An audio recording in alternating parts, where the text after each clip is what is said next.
Bulan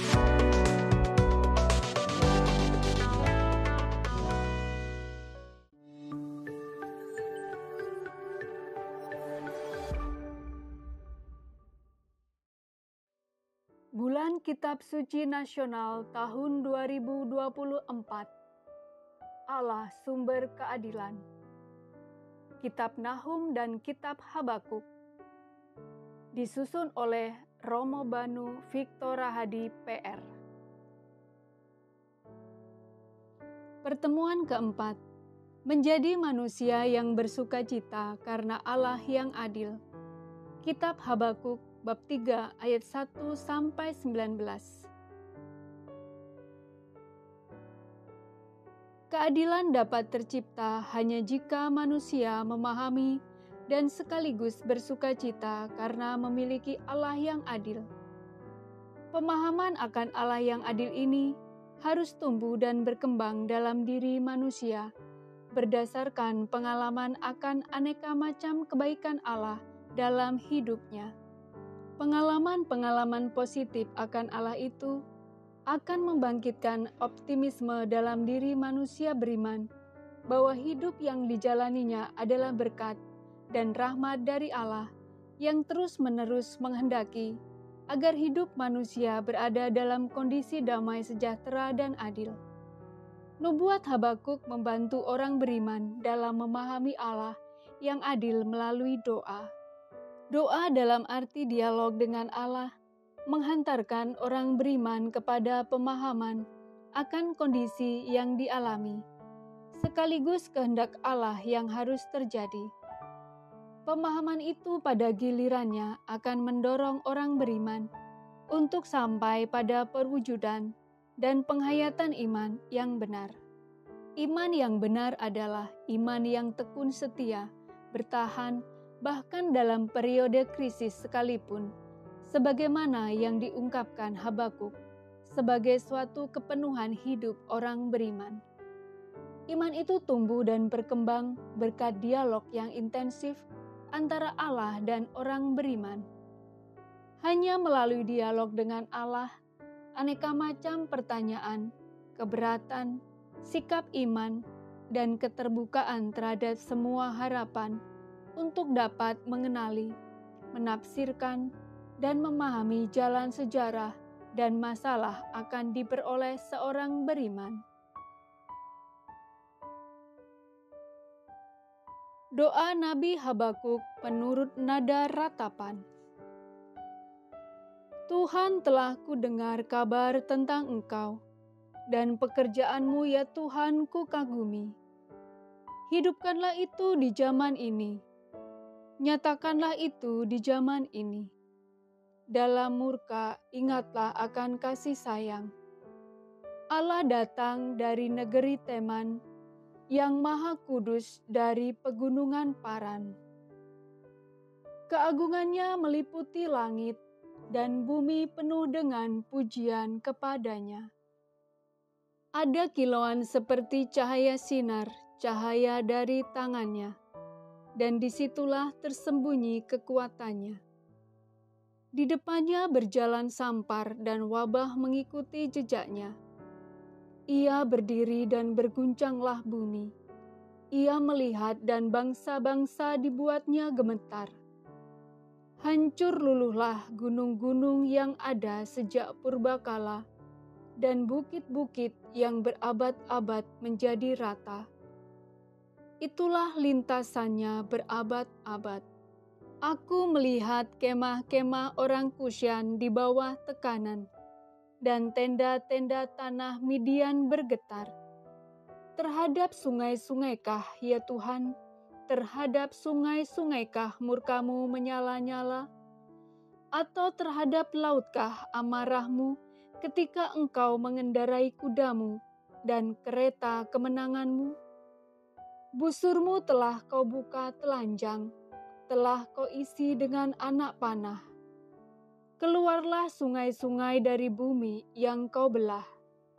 Melihat Engkau gunung-gunung gemetar, air bah menderu lalu. Samudra dalam memperdengarkan suaranya dan mengangkat tangannya. Matahari, bulan berhenti di tempat kediamannya ketika cahaya anak-anak panahmu melesat dan kilauan tombakmu berkilatan. Dalam kegeraman engkau menginjak-injak bumi, dalam murka engkau mengirik bangsa-bangsa. Engkau bergerak maju untuk menyelamatkan umatmu, untuk menyelamatkan yang kau urapi. Engkau meremukkan pemimpin kaum fasik, melucuti bagian bawah sampai lehernya. Engkau menusuk dengan anak panahnya sendiri kepala tentaranya, yang datang seperti badai untuk menyerakkan aku dengan sorak-sorai. Seolah-olah mereka menelan orang tertindas secara tersembunyi. Dengan kudamu, engkau menginjak-injak laut, timbunan air yang bergelora. Ketika aku mendengarnya, gemetarlah hatiku mendengar bunyinya. Bergetarlah bibirku, rasa nyeri masuk ke dalam tulang-tulangku, dan langkah kakiku gemetar. Dengan tenang akan kunantikan hari kesusahan yang akan menimpa bangsa yang menyerang kami. Sekalipun pohon ara tidak berbunga, pokok anggur tidak berbuah, dan hasil pohon zaitun mengecewakan, sekalipun ladang-ladang tidak menghasilkan bahan makanan, kambing domba terhalau dari kurungan, dan tidak ada lembu dalam kandang. Aku akan bersukacita di dalam Tuhan, bersorak-sorai di dalam Allah penyelamatku. Allah Tuhanku itu kekuatanku. Ia membuat kakiku seperti kaki rusa. Ia membuat aku mampu berjalan di tempat tinggi. Habakuk menutup kitab nubuatnya dengan optimisme. Ia melihat bahwa Allah terus-menerus mengusahakan yang terbaik untuk umat yang beriman kepadanya. Optimisme itu tumbuh dan berkembang bukan pertama-tama karena telah menerima aneka macam hal baik menurut sudut pandang manusiawi. Optimisme itu tumbuh dan berkembang berkat dialog secara intensif dengan Allah, Sang Penyelenggara kehidupan, sekaligus Sang Sumber keadilan. Hanya melalui dialog dengan Allah, aneka macam pertanyaan, keberatan, sikap iman, dan keterbukaan terhadap semua harapan untuk dapat mengenali, menafsirkan, dan memahami jalannya sejarah dan masalah akan diperoleh seorang beriman. Kitab Habakuk berakhir dengan puisi yang luar biasa. Puisi berupa doa itu menghadirkan Allah sebagai sosok pejuang berdimensi kosmis yang memakai kekuatan-kekuatan alam. Allah bersedia menghukum musuh dan menyelamatkan umatnya. Dalam penulisan kitab nubuat Habakuk, puisi itu menunjukkan bahwa Allah sendirilah yang berjuang melawan bangsa Kasdim untuk mengakhiri kekaisaran yang fasik. Terhibur dengan kepastian positif itu, sang nabi menyerukan ayat-ayat terakhir dengan lebih optimis. Perjalanan sejarah kelam dan penuh nestapa dilukiskan terjadi pada gambaran dunia pertanian dan peternakan. Meskipun semuanya nampak terbenam dalam kehancuran dan kematian, iman kepada Allah selalu membantu bangsa Yehuda bertahan pada posisi optimisme. Optimisme itu muncul dalam wujud kemakmuran alam. Dalam teks-teks kenabian, kemakmuran alam adalah tanda bahwa periode bencana telah berlalu. Hukuman yang diawali serbuan musuh biasanya diikuti periode perdamaian dan kemakmuran.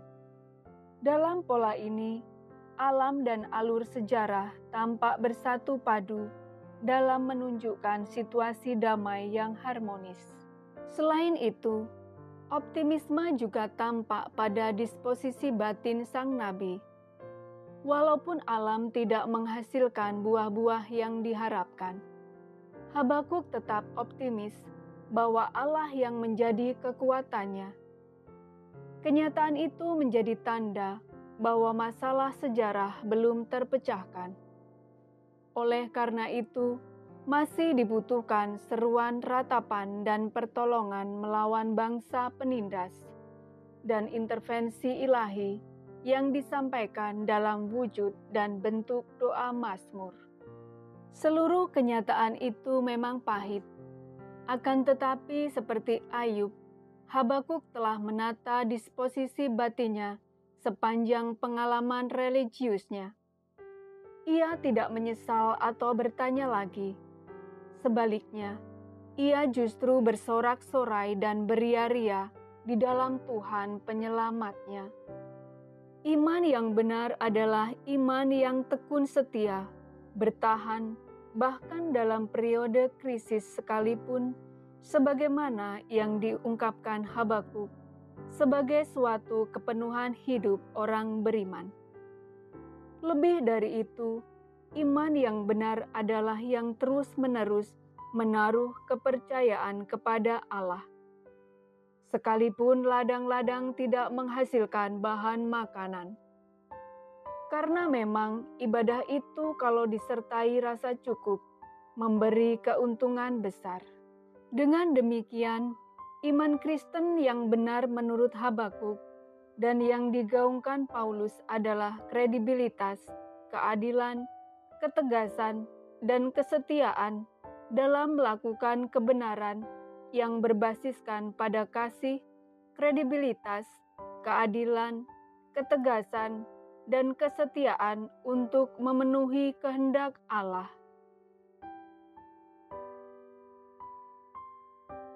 Nabi mengajukan dua pertanyaan yang menyedihkan. Mengapa Allah seolah-olah membiarkan terjadinya ketidakadilan? Mengapa Allah tidak melenyapkan kefasikan? Pertanyaan-pertanyaan semacam itu sebenarnya adalah ungkapan yang lumrah. Kitab suci biasanya menempatkan pertanyaan-pertanyaan macam itu di dalam kitab-kitab hikmat kebijaksanaan, misalnya Ayub. Sejumlah tanggapan Allah lantas dimunculkan, antara lain, Tuhan campur tangan seturut dengan kehendaknya, dan saat ia sungguh-sungguh berkenan dan berkehendak. Tanggapan semacam ini biasanya menimbulkan pertanyaan yang bahkan lebih dramatis, karena hukuman terhadap orang jahat biasanya juga melibatkan orang yang tak bersalah. Dalam konteks tersebut, bagaimana mungkin berbicara tentang Allah yang adil? Atau bisakah orang beriman berbicara tentang Allah yang sesungguhnya? Bersama dengan Nabi Nahum dan Nabi Sefanya, meskipun jelas bersandar pada konteks zamannya masing-masing, Nabi Habakuk masih menghadapi masalah ketidakadilan yang lumrah untuk ukuran zamannya. Menghadapi itu, Nabi Habakuk memberikan tanggapan yang melebihi ekspektasi atau harapan. Pertanyaan-pertanyaan terkait keadilan Allah berhadapan dengan aneka macam ketidakadilan dan kejahatan yang terjadi dalam dinamika kehidupan adalah pertanyaan yang terus diajukan orang-orang hingga saat ini. Solusinya tidak dapat dicari hanya dengan pertimbangan manusia. Solusinya harus secara terus-menerus diminta dari Allah melalui doa yang lahir dari iman yang mendalam. Doa adalah ikhtiar atau usaha manusia untuk berdialog secara intensif dengan Allah, Sang Penyelenggara kehidupan, sekaligus Sang Sumber keadilan. Hanya melalui dialog dengan Allah, aneka macam pertanyaan, keberatan, sikap iman, dan keterbukaan terhadap semua harapan untuk dapat mengenali, menafsirkan, dan memahami jalannya sejarah dan masalah akan diperoleh seorang beriman. Doa membuahkan disposisi atau sikap batin yang tepat untuk memahami situasi yang terjadi, termasuk ketidakadilan. Berkat seruan doanya, Nabi Habakuk yakin bahwa Allah akan memberikan hukuman yang pantas untuk setiap penindasan. Kebaruan nubuat Habakuk adalah bahwa ia menghadirkan Allah sebagai sosok yang menghakimi dan mengutuk, bukan terhadap kelompok, pemerintahan, atau bangsanya, melainkan terhadap setiap bentuk penindasan yang terjadi. Sejauh mana muncul kesadaran untuk menjadi manusia yang bersukacita karena Allah yang adil? Kondisi-kondisi seperti apa yang membuat manusia kehilangan optimisme dan sukacitanya? Bagaimana upaya manusiawi yang dilakukan untuk dapat memiliki iman yang kredibel, adil, tegas, dan setia agar memenuhi kehendak Allah?